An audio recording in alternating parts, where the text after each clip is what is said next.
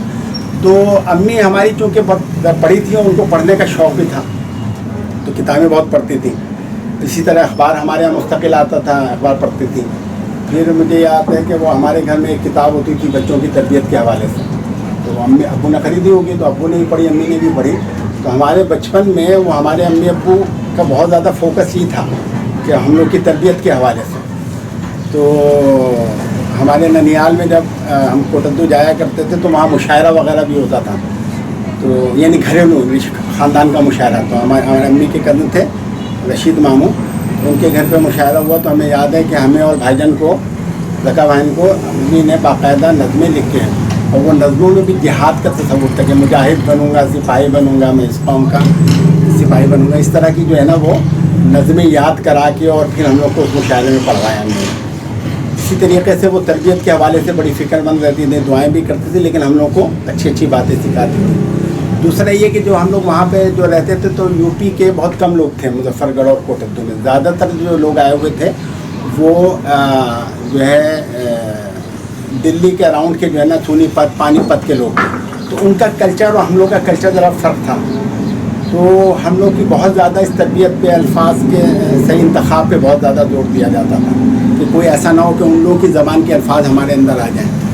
تو اس لحاظ سے بچپن میں جو ہے نا ہم لوگ کی ذرا تربیت میں، کیونکہ شروع کی اولاد تھی تو زیادہ سختی ہوئی، تو کافی جو ہے نا وہ ہم لوگ کو، بلکہ بھائی جان کو بھیجا جاتا تھا کوئی چیز لینے کے لیے تو مجھے بھی ساتھ ساتھ بھیجا جاتا تھا. تو ہم دونوں بھائی ساتھ جو ہے نا مارکیٹ سودا لینے کے لیے جاتے تھے، ساتھ دودھ لینے کے لیے جا رہے ہیں. اور اکثر یہ ہوتا تھا کہ جو محلے کے بچے تھے وہاں پہ وہ یہ کہتے بھائی یہ تو چیز ہم نے زمین سے پائی ہے، اللہ میاں کی زمین سے پائی ہے. تو ہمارے جو ہے نا جب اگر ہم لوگ کو اس طرح کی چیز باہر سے اٹھا کے لے آئیں تو ہمارے امی ابو کہتے تھے بھائی اس کو واپس رکھ کے آؤ اسی جگہ پہ. اگر وہ جو ہے نا ڈھونڈتا ہوا آیا اور جو ہے وہ اس کو وہ نہیں ملی تو جو ہے نا تمہاری چیز نہیں، تم نے کیوں اٹھائی. تو پھر ایسے ہی ہوا. ایک واقعہ ہمارے بچپن کا ہے کہ جناب میں اور بھائی جان کو ہمیں سودا لینے کے لیے بھیجا گیا. تو بھائی جان بڑے تھے تو ان کے ہاتھ میں پیسہ دیا جاتا تھا. تو ہم لوگ دونوں چیز لینے کے لیے جا رہے تھے وہاں کوئی بھی سودا خریدنے کے لیے، تو بھائی جان سے وہ پیسے گر گئے. اب ہم لوگ جب واپس آئے تو جناب امی بڑے غصے ہوئے کہ بھائی یہ جو ہے پیسے گرا کے آ گئے اور وہ لالٹین دے کے دوبارہ بھیجا کے جا کے تلاش کرو. اب ہم جب دونوں بھائی جناب لالٹین لے کے راستے میں اسی راستے پہ جا رہے ہیں اور دیکھا وہ 100 روپے کا نوٹ جو گرا تھا بھائی جان سے وہ مل گیا. تو ہم لوگ کا یہ پورا ایمان بن گیا کہ واقعی امی ابو جو کہتے ہیں نا بھائی کہ بھائی جو ہے نا زمین سے کوئی کسی کی چیز پڑی ہو تو آپ نے نہیں اٹھانا. تو اس طرح بہت ساری باتیں جو ہے وہ بچپن کی یادیں ہیں جو بہت ذہن میں رہتی ہیں ہر وقت. پہلے کے سال اسکول وغیرہ یاد ہے؟ ہاں اسکول مجھے تو اپنے وہی کچی پکی کے جو ہے نا ٹیچر بھی یاد ہیں، اور مظفر گڑھ کے جو ہمارا جو وہیں پہ ہم لوگوں نے پڑھا وہ جو ہماری ٹیچر تھی، حتیٰ کہ میں جب بڑا ہو گیا یعنی انٹر میں آ گیا تب بھی میں مظفر گڑھ گیا تو ان کے گھر پوچھا تھا، ان کے گھر پہنچا، ان کے بتایا بھی میں نے آپ سے پڑھائی کر. تو مجھے اپنے بچپن کے اسکول کے جو کچی پکی کے دوست بھی یاد ہیں، اور پھر جو ہماری بقیہ دوسری سے لے کے ساری تعلیم کراچی میں ہوئی تو وہ بھی ہمیں یاد ہے. کوٹدو آپ آخری دفعہ کب گئے؟ جائے پیدائش یاد ہے؟ ہاں جائے بدائی بھائی نانا کا گھر ہے، اس سے یادیں ہیں ساری. تو کوٹدو جاتے رہتے تھے ہم لوگ اکثر، پہلے 2 مہینے کی چھٹیوں میں جاتے تھے جب تک ہماری نانی تھی. تو کبھی ہم، کبھی بھائی جان، کبھی امی کے ساتھ، اور ویسے بھی جاتے رہے وہاں. کیونکہ مظفر گڑھ شہر میں ہماری 3 خالہ زاد بہنیں رہتی ہیں تو ہم لوگ کا جانا آنا رہتا ہے. اسی طریقے سے جو ہماری امی کے کزنس ہیں تو تینوں بھائی جو تھے ان کے تائزاد بھائی، ان کی اولادیں وہاں کوٹدو میں آباد ہیں تو ہم لوگ جاتے رہتے ہیں. میں آخری دفعہ گیا تھا 2014 میں. کچی پکی تعلیم تو آپ نے کوٹدو میں حاصل کر لی، اس کے بعد آپ کراچی آئے. کراچی آنے کی کیا وجہ تھی اور یہاں آپ نے تعلیم کہاں حاصل؟ ہاں ہم لوگ کراچی اس لیے آئے کہ زمانے 70 سے پہلے یہ جو مشرقی پاکستان ہے یہ چاروں صوبے 1 یونٹ کہلاتا تھا. ایک یونٹ تھا مشرقی پاکستان، بنگلہ دیش بن گیا بعد میں، اور ایک تھا مغربی پاکستان. تو مغربی پاکستان میں کہیں بھی ٹرانسفر ہو سکتا تھا محکمہ تعلیم میں. تو ہمارے والد کی پہلی پوسٹنگ جو ہوئی جب وہ لیکچرر بنے تو ان کی لاڑکانہ میں ہوئی. انہوں نے 1 سال لاڑکانہ میں پڑھایا، پھر جو ہے نا ان کا 63 میں ٹرانسفر ہو گیا مظفر گڑھ. وہ مظفر گڑھ رہے 10 سال تک.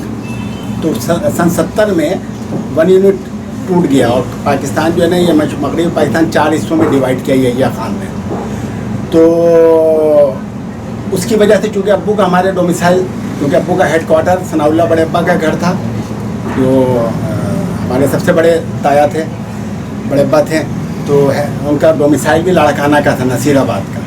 تو ابو کا چونکہ سندھ کا ڈومیسائل تھا لہٰذا ابو کو سندھ میں آنا پڑا. لیکن ابو کے وہ جو ہے نا لیٹر وغیرہ دیر سے آئے، لہٰذا 70 میں 1 یونٹ ٹوٹا تھا. لیکن ابو کے پاس جو لیٹر آیا سندھ میں آنے کا وہ 73 میں آیا، 72 کے آخر میں آیا. تو ہم لوگ 73 کے اوائل میں جو ہے نا ہم لوگ کراچی آ گئے. ابو کا ٹرانسفر مظفر گڑھ سے کراچی ہو گیا. تو جب ہم 73 میں یہاں آئے تو ہمارا داخلہ ہوا جامعہ ملیہ، ہمارے گھر کے قریب جامعہ ملیہ تھا. اور ابو نے اس علاقے کا جو ہے نا انتخاب بھی اسی وجہ سے کیا تھا کہ یہاں جو ہے نا ایک بڑا تعلیمی ادارہ تھا جامعہ ملیہ، جس میں اسکول، کالج، گرلس کالج، پولی ٹیکنیک اور یہ ساری چیزیں تھیں. تو ہم لوگ یہاں پہ آ کے یہاں ہمارے ماموں نے مکان بنایا تھا، لیکن ان کا ٹرانسفر وہ ڈپٹی سیکریٹری ہو کے چلے گئے تھے اسلام آباد. ماموں جان بڑے ماموں ہیں نا ہمارے، شمی ماموں، انہوں نے اسی علاقے میں مکان بنایا تھا.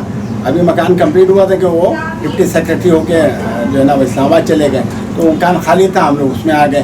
اور جامعہ ملیہ بھی قریب تھا. تو ہماری جو بقیہ تعلیم ہوئی میٹرک تک وہ ہم سب بہن بھائیوں کی جامعہ ملیہ پائلٹ یہ جو اسکول سے ہوئی. تو ہم نے جو ہے نا کلاس 2 سے لے کے کلاس 5 تک جامعہ ملیہ سے پڑھا. اور اس میں یہ ہوا کہ 77 میں جو ہے نا بھٹو صاحب نے الیکشن کرایا تھا.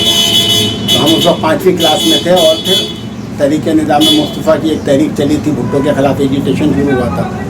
اس کی وجہ سے اس سال امتحان نہیں لیے گئے تھے. جیسے ابھی کرونا کی وجہ سے امتحان نہیں لیے گئے، تو اس زمانے میں جو ہے وہ امتحان نہیں ہوا. ہم لوگ بغیر امتحان دیے 5ویں سے 6ٹھی کلاس میں آ گئے.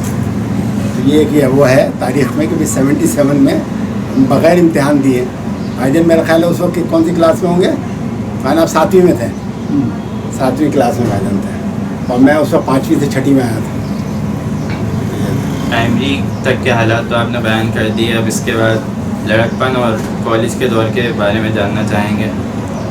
اس دور میں آپ کے اندر کیا سوچ ایسی تھی جو اب تک ویسی ہی ہے، یعنی تبدیل نہ ہو سکی؟ اصل میں ہماری سوچ تو تھی، مطلب مجھے یہ محسوس ہوتا ہے کہ ہماری سوچ جو ہے وہ بچپن سے ہمارے امی ابو، ہمارے نانا اور پھر ہمارے اسکول جامعہ ملیہ اسکول، ان تینوں نے ہم لوگ کو نظریاتی طور پہ اسلامی بنا دیا تھا، دینی طور پہ بنائے تھے. تو ہم لوگ کی جو گروتھ ہوئی، جو نشو و نما ہوئی، وہ دینی ماحول میں ہوئی. ہماری امی بھی دینی تھی، ہمارے نانا کا تعلق بھی جماعت اسلامی سے تھا. اور وہ جناب ان کے پاس تھیلا ہوتا تھا، اس تھیلے میں جو ہے نا رسالت اخبار اور ترجمان القرآن وہ ہوتا تھا. نانا ہمارے جب آتے تھے تو گھر آتے تھے تو ان کا وہ ہوتا تھا جو اپنا تھیلا تھا سفید رنگ کا، وہ ان کے چارپائی کے ساتھ ڈال دیا جاتا تھا. پھر جو ہمارا اسکول جامعہ ملیہ تھا یہ بھی ایک اسلامی ذہن کا اسکول تھا. اور یہاں بھی ایک جب ہم نے مطلب کہ 5ویں تک ہمارے جامعہ ملیہ اسکول میں ہاسٹل تھا. اوپر 1st فلور پہ ہاسٹل تھا اور نیچے جو ہے نا کلاسز ہوتی تھی. تو ڈاکٹر محمود حسین نے جامعہ ملیہ ایک انسٹیٹیوشن بنایا تھا، جن کے بڑے بھائی ذاکر حسین انڈیا کے صدر بھی رہے، انہوں نے جامعہ ملیہ دہلی میں بنایا تھا. یہ چونکہ پاکستان آ گئے تھے، انہوں نے پاکستان میں جامعہ ملیہ پاکستان کی بنیاد رکھی. تو ہمارے جو پرائمری اسکول ہے اس میں مجھے یاد ہے کہ ہم نے 2 دفعہ الیکشن ہوئے اور ہم لوگوں نے الیکشن میں باقاعدہ جا کے ووٹ ڈالے. اسی طرح سیکنڈری اسکول میں جو ہمارے اساتذہ تھے وہ بھی دینی ذہن کے تھے. تو اس میں یہ ہوتا تھا جو اسمبلی ہوتی تھی شروع میں، اور اس میں باقاعدہ جو ہے نا پہلے تلاوت ہوگی اور پھر تقریر ہوگی یا نعت پڑھی جائے گی.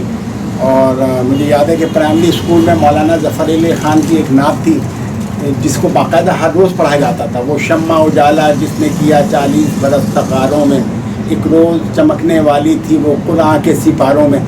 یہ جو مولانا ظفر علی خان کی نعت تھی یہ روزانہ پڑھی جاتی تھی. اسی طرح سیکنڈری اسکول میں جو ہے وہ بہت ساری جو نا باتیں ہوتی تھی، اس میں تقاریر کا بھی سلسلہ ہوتا. ہمارے یہاں جوہر ٹرافی ہوتی تھی. بلکہ جامعہ ملیہ سیکنڈری اسکول میں باقاعدہ ایک ہال تھا بڑا جس کا نام ہی جوہر ہال تھا. تو اس میں ہر سال جو ہے نا ڈبیٹ کا مقابلہ ہوتا تھا اور سیرت النبی کا جلسہ بھی ہوتا تھا. جوہر ٹرافی کے نام سے وہ تقریری مقابلہ ہوا کرتا تھا. تو ہمارے اسکول میں اسی طریقے سے قندیل ایک اخبار تھا جس میں لوگ لڑکے اپنے مضامین لکھ کے لگایا کرتے تھے, کوئی نظم لکھ کے لگایا کرتا تھا, وہ قندیل کے نام سے تھا. اور ایک اچھی سیکنڈری اسکول میں لائبریری تھی جس میں بڑی نادر کتابیں تھیں. تو ہمارے جو سیکنڈری اسکول کا دور ہے وہ بھی اس میں ایک اور روایت تھی جامعہ ملیہ کی, ایک دن کا مدرسہ, جس میں لڑکے ہی استاد ہوتے تھے اور لڑکے ہی شاگرد ہوتے تھے, اور اساتذہ اور پیرنٹس جو تھے, والدین جو تھے, وہ مہمان بن کے آتے تھے. تو اس میں بھی لڑکے پارٹیسپیٹ لیتے تھے, اس کے بعد سے اس میں انعام دیا جاتا تھا. تو اس میں بھی میں اور بھائی جان جو ہیں ہم لوگوں نے اس میں پارٹیسپیٹ کیا. اسی طرح تقریری مقابلوں میں بھی جو ہے اسکول میں مقرر تیار کیے جاتے تھے. تو ہم نے بہت زیادہ تو ڈبیٹ میں حصہ نہیں لیا, لیکن یہ کہ اسمبلی میں تقریر کرنا, قائد اعظم پہ تقریر کرنی ہے تو ابو سے آ کے تقریر لکھوائی, ابو نے بھی جنگ اخبار پڑھا, سے جو ہے تقریر لکھ کے دی اور ہم لوگوں نے جا کے تقریر کی. تو یہ سیکنڈری اسکول کا ہمارا یہ دور تھا, اور بڑا اچھا دور تھا. اور اس دور کے اساتذہ بھی بڑے شفیق تھے, اور میں تو ان کے پاس جاتا رہا, ان سے ایک تعلق تھا. مختلف علاقوں میں چلے گئے وہ لوگ, لیکن میرا ان سے ایک تعلق رہا کلینک کی وجہ سے. تو لڑکپن کے ان دنوں میں اپنے اندر پنپنے والی جو گفتگو اور تحریری اور صلاحیتیں ہیں ان کا کریڈٹ کس کو دیں گے؟ ان کا کریڈٹ سب سے پہلے تو والدین کو ہے. اور یہ جو ہم لوگ ایک دن کا مدرسہ ہوتا تھا, جیسے میں نے بتایا تقریر ابو نے لکھ کے دی, اسی طرح ہماری امی جو ہیں وہ ان کی رائٹنگ بہت اچھی تھی, ان کی تحریر صلاحیت بہت اچھی تھی. جو ایک دن کے مدرسے میں پارٹیسپیٹ کرتے تھے تو اس کا پورا لکھنا یہ سب امی لکھتی تھی, اور امی لکھ کے دیتی تھی, تیاری کراتی تھی ہم لوگوں کو, اور پھر ہم لوگ جا کے جو ہے نا وہ اسکول میں پڑھتے. اس میں سب کا حصہ ہے, اس میں والدین کا سب سے زیادہ ہے. پھر اساتذہ ہمیں ایسے ملے کہ جو ایک دینی ذہن رکھتے تھے اور قومی سوچ رکھتے تھے. تو بہت ڈیووٹیڈ ٹیچرس تھے وہ جامعہ ملیہ کے. وہ اصل میں وہ لوگ تھے, بہت سارے اساتذہ وہ تھے جو خود جامعی تھے, جنہوں نے خود جامعہ ملیہ سے تعلیم حاصل کی, اور ان کا تعلیم کے ساتھ وہ تربیت پہ بہت زیادہ توجہ دیتے تھے. تو ہمارے جو یہ ہماری خوش قسمتی ہے کہ اللہ تعالیٰ نے ہمیں یہ موقع دیا, ہمارے ایسے اساتذہ دیے, انہوں نے ہماری تربیت کی.